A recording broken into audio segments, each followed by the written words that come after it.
Everyone says, add a case study, add a real product, and your product portfolio is done. That's the real problem. Everyone is doing the same thing, and that might work for someone, will not work for you. Because if you are applying for an associate product manager, your product portfolio cannot look like a product manager. And if you are applying for a PM product manager, and your product portfolio is looking for like a senior product manager, or a senior product manager's portfolio is looking at an associate product manager, it will never be a good match, and it will never help you land a right PM opportunity. The truth is, your portfolio should evolve as per the position in the PM role that you're applying for, because you are getting evaluated for different set of skills on different positions on different roles. And in this video, I'll be sharing with you that how you should evolve your product portfolio like the top 0.1% aspiring product managers, those who get shortlisted like this. And if you're watching me for the first time, my name is Sachin Sharma, and I'm a product career coach with over 11 plus years of experience in this particular field. And I help working IT professionals successfully transition into product management role in the smoothest and the easiest way. And over this channel, every week we share videos talking about the product management frameworks, the process to transition into product management role, and also the interview hacks as well. So if you're serious about making this transition, then don't forget to hit the subscribe button and follow this YouTube channel. So now, let's dive into the first thing that you should understand, that why product portfolio exists. So it proves how you think, not just what you have done. And that's what recruiters really hire you for. Because because the product manager role is a very practical role, and the hiring manager is exactly looking for your thought process, because product management is all about the thought process. If you know the right approach, if you know the right strategy, you can definitely make any product successful. Doesn't matter from what background that you are coming from. So it is the best way to demonstrate your thought process even you go into that face-to-face round. And without it, you will look like every other IT professional who is trying to switch into product management role. I have seen a lot of people, they are showing some certificates, their degrees, but these degrees and certificates never showcase your thought process as a product manager. So the portfolio is the best way to demonstrate that thing. And it becomes your proof of skills when you don't have a formal PM title. Yes, if you are already having a PM title, I'm sure you must have worked on some products. Okay, then you can demonstrate about that products as well, that you have worked on these things. But if you don't have this title, then this is the best way to a tangible way to demonstrate or showcase your proof of the skills that yes, you have done this thing. And it gives you the confidence in the interviews as well, because you can back every answer with the real examples, because you have done this thing practically. You are not coming from any theoretical background that you have heard about product management, learned some concepts about it theoretically, and you are doing this thing. And it also gives you an unfair edge while other talk theory. So you show practical proof of product thinking, and that's what the hiring managers or the recruiters are looking for the people that they are allowing them to get into this product management role. And that's a real core skill that they're looking for in the product managers. So it's not all about that people think that, okay, if I'm only coming from this background, then I'll only become a product manager.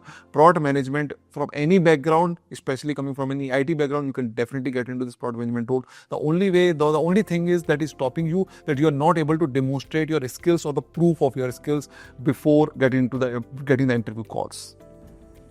And if you are watching this video and realizing that, hey Sachin, my resume is not enough to prove that how I think like a product manager. So in that case, I would love to help you fix that.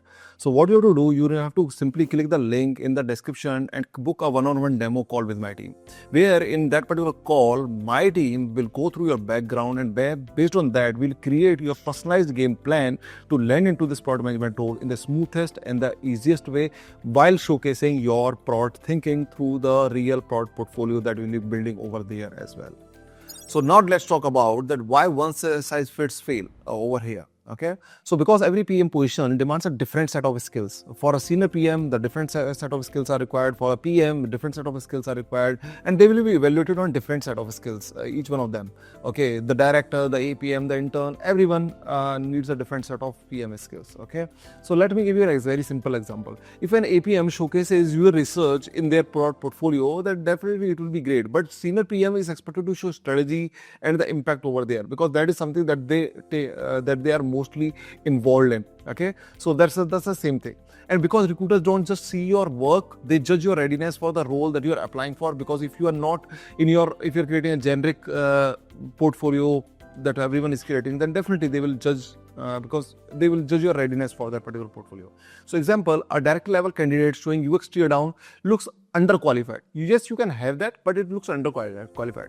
While an APM showcasing OKRs looks unrealistic for them, because as an APM you never get an exposure to define the OKRs, objective key results for your particular team. Okay, so because one size portfolio makes you look generic, not targeted, and generic profiles rarely stand out.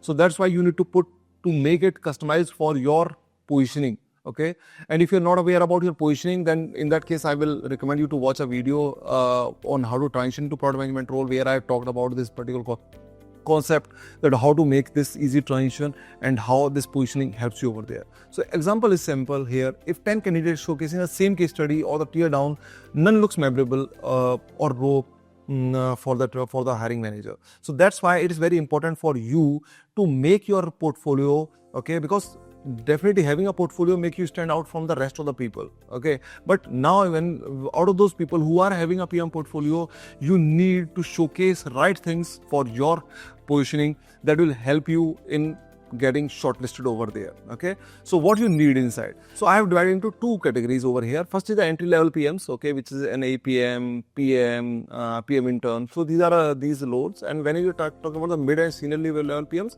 what are the skills, okay, that you need, and what else?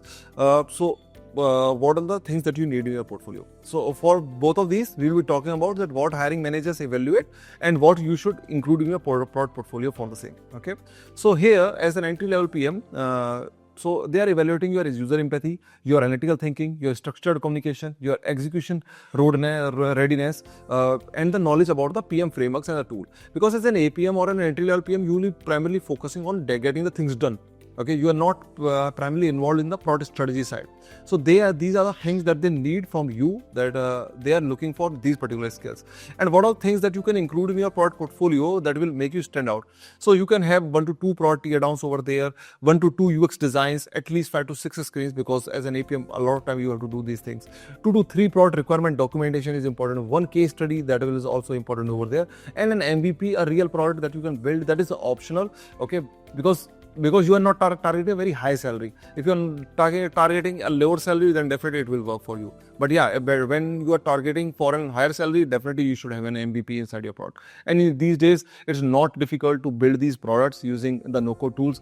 You can go and watch my video where me and Palash, who is the director of Dream 11, we had created this entire product over there right from the scratch using the no-code tools. Okay. Now let's talk about the mid and the senior level product managers, that what they need, what they are actually hiring managers evaluate them for. First is the product execution and the ownership, prioritization and decision making, data-driven problem solving, stakeholder and cross-functional collaboration, and go-to-market and the post-launch learning. Okay, because for them they need to make their strategies, update their strategies based on the after the market launch as well. Okay, and based on the customer feedback. So what should you usually include? 2 MVPs launched in the market. That is important. It's not just a build that you have built a product, but you should have these products launched in the market as well. Okay, 1 launch or metric report as well. That once you have launched that, then you need to create an entire report that what you have, how many people used it, how many are the customers, what is the feedback that you get based on that, what are all the changes that you've done. Then you should have the product roadmap as well created for that particular product. Okay, those products. 2 to 3 case studies, 1 for the showcasing your strategic skills and 2 showcasing your impact.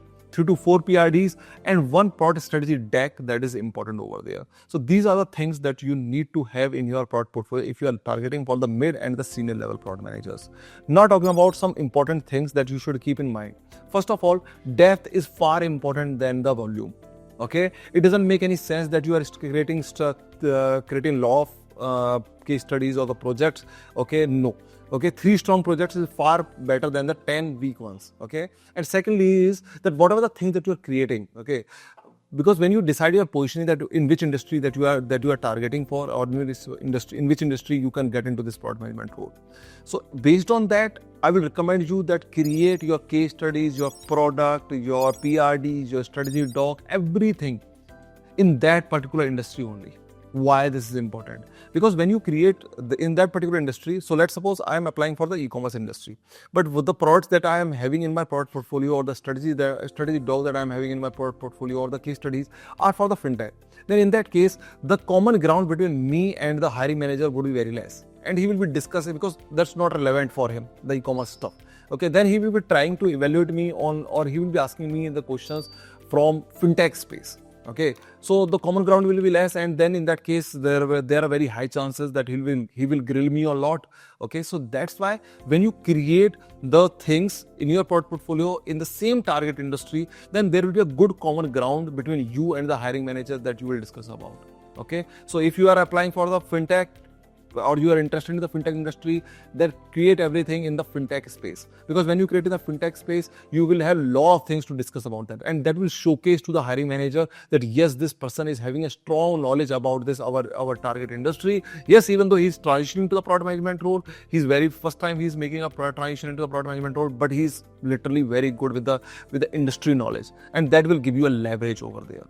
So that's all for this video. So have include all these things, and if you are really serious about transitioning to product management role, and if you really want to build all this stuff into your product portfolio to showcase your product thinking skills, then in that case I invite you to book a one-on-one demo call with us. So over there we will not help you on in that particular demo call, we will create your personalized game plan to land into this product management role, and this game plan will not only be about your upskilling in the skills with the right tools, with the right frameworks, with the right strategies, with the right things for your product portfolio, with the interview prep and everything that we'll be covering over there. So that's all. Thank you. Bye-bye. Take care. See you in the next video.